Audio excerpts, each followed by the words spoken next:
पहली बार कृष्ण से कुछ कहने जा रही है। कृष्ण को कभी देखा नहीं, ना ही कृष्ण रुक्मिणी को जानते हैं। रुक्मिणी माता भागवत का बड़ा सुंदर प्रसंग है।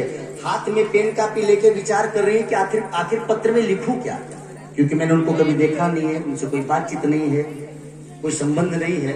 तो बार बार सोच रही है कि पत्र का आरंभ कैसे करूं। आदरणीय लिखूं, वंदनीय लिखूं, पूजनीय लिखूं कि प्रिय लिखूं। पत्र का आरंभ ऐसे ही तो होता है, आदरणीय लिखकर, वंदनीय लिखकर, पूजनीय, प्रिय, कुछ तो शब्द लिखने पड़ते हैं। रुक्मिणी सोच रही कि आखिर मैं कृष्ण को लिखूं क्या, कोई रिश्ता है नहीं उनसे, कोई जान पहचान है नहीं, पहले से कोई बातचीत नहीं है, तो शब्द क्या क्या कहूं। वाह देवी, माता रुक्मिणी हम सबकी माँ है, लक्ष्मी माँ का अवतार है। बहुत ही सुंदर ढंग से इस विषय को समझने का प्रयास करेंगे बेटिया। माता रुक्मिणी हाथ में पेन कापी लेके काफी देर तक विचार कर रही हैं कि किस शब्द का प्रयोग करूं। और रुक्मिणी के पत्र का आरंभ देखिए भागवत में। रुक्मिणी लिखती हैं, हे श्याम सुंदर। शब्द देखिए, न आदरणीय, न वंदनीय, न पूजनीय, न प्रिय। क्या लिख रही हैं? हे श्याम सुंदर। पहली लाइन, मैंने आपके सुंदर कृतियों का श्रवण किया है। ऐसा नहीं कि तुम बड़े सुंदर हो और तुम मुझे बड़े पसंद हो, ऐसा कोई कहे तो समझना कि छछुंदरे है। कई मूर्ख बेटियां भी हैं आजकल, किसी का थोड़ा सा बढ़िया रंग रूप देखे तो बड़े सुंदर हो, मूर्ख कहीं की। रुक्मिणी से ठीक, रुक्मिणी कहती है, हे श्याम सुंदर, मैंने आपके सुंदर कृतियों का श्रवण किया है। हे द्वारिकाधीश, आपने जो बड़े बड़े कार्य किए हैं वो मैंने सुना है, और आपके सुंदर कृतियों का श्रवण करने से मेरा मन आपके सुंदर कृतियों के प्रति आसक्त है। देखिए, मेरा मन क्या पसंद किया है, तो आपके अच्छे कार्य, न कि आपकी सुंदर सूरत। यानी हम पसंद किसको करें? जिसके कार्य अच्छे हो, न कि बाल अच्छे हो और सूरत अच्छी हो। हे श्याम सुंदर, मैंने आपके सुंदर कृतियों का श्रवण किया है और मेरा मन आपके सुंदर कृतियों के प्रति आसक्त है। और प्रभु, भारतीय नारी एक बार हृदय से जिसको पसंद कर लेती है तो फिर भूल कर भी दूसरे को अपने हृदय में स्थान नहीं देती। हे द्वारिकाधीश, अब यहाँ इसके बाद माता रुक्मिणी ने सोचा, वो तो द्वारिका के राजा हैं, कहीं ऐसा न सोचे कि इससे विवाह करने पे मुझे तो दहेज नहीं मिलेगा।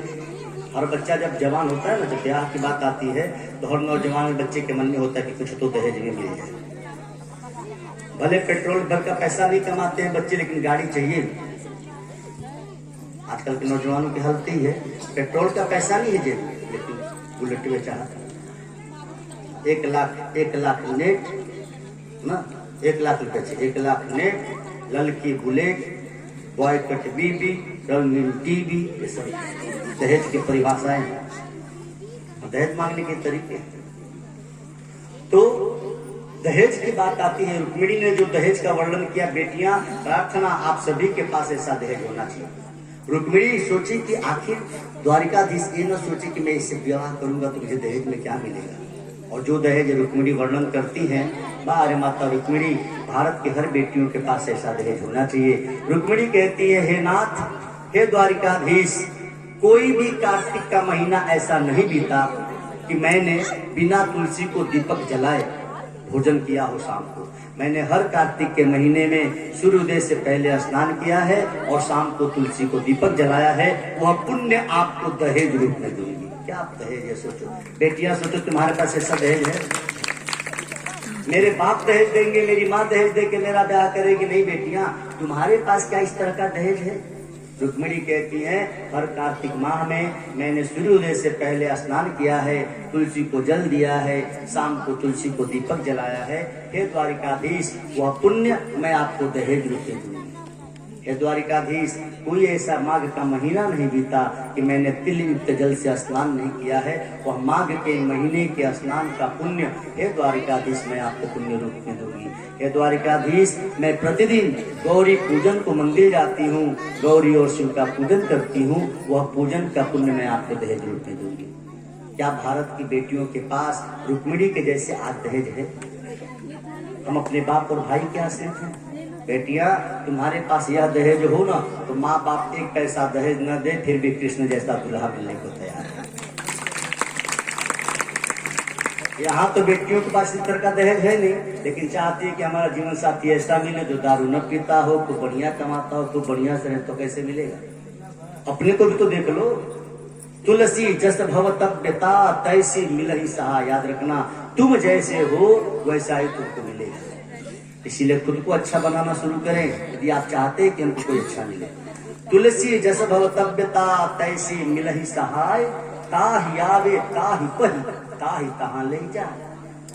तो आप सभी बच्चियों से मेरी हाथ जोड़ के प्रार्थना है, आप यदि ये चाहते हैं कि मेरा जीवन वास्तव में सुखमय हो तो कृपा करके बेटा अपने को ही पहले हम सुंदर बनाना शुरू करें। हमारे जो मन में आएगा वो खाएंगे, जो मन में आएगा वो गाएंगे, तो घबराओ मत, वो भी ऐसे ही मिलेगा। तो तुम्हारे मन में जो आएगा वो खाओगे तो उसके भी जो मन में आएगा खिलाएगा। तो मत कहना कि जूता क्यों खिलाएगा, जो पिज्जा खिलाएगा वो जूता भी खिलाएगा।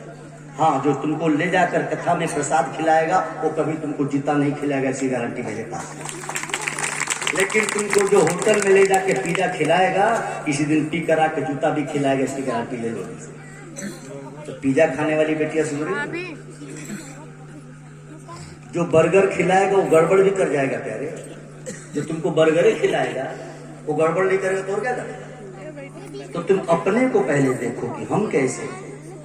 रुक्मिणी जैसा दहेज आज हमारी बेटियों के पास नहीं है, इसलिए बेटियों को ससुराल में तकलीफ हो रही है। इसमें गलती बाप की नहीं, गलती भाई की नहीं। कोई बाप और भाई ऐसा कभी नहीं चाहता कि मैं ऐसा कुछ करूं कि मेरी बेटी को दुख। बाप भाई बेचारा कितना जांच पड़ताल करके ब्याह करते हैं, दे लेके ब्याह करते हैं, लेकिन उसके बाद भी बेटियों के जीवन में दुख है। तो उसका कारण यह है कि बेटी तूने कभी भागवत सुनी नहीं, अथवा सुनी भी तो तूने रुक्मिणी जैसा दहेज कभी अर्जन नहीं किया। रुक्मिणी जैसा दहेज लाओ अपने पास। गाजीपुर में बहरियाबाद है, वहां मेरी कथा थी। बाप टीचर और माँ टीचर, इकलौती बेटी, दुर्भाग्य की ब्राह्मण की बेटी। उससे भी बड़ा दुर्भाग्य उसका ब्याह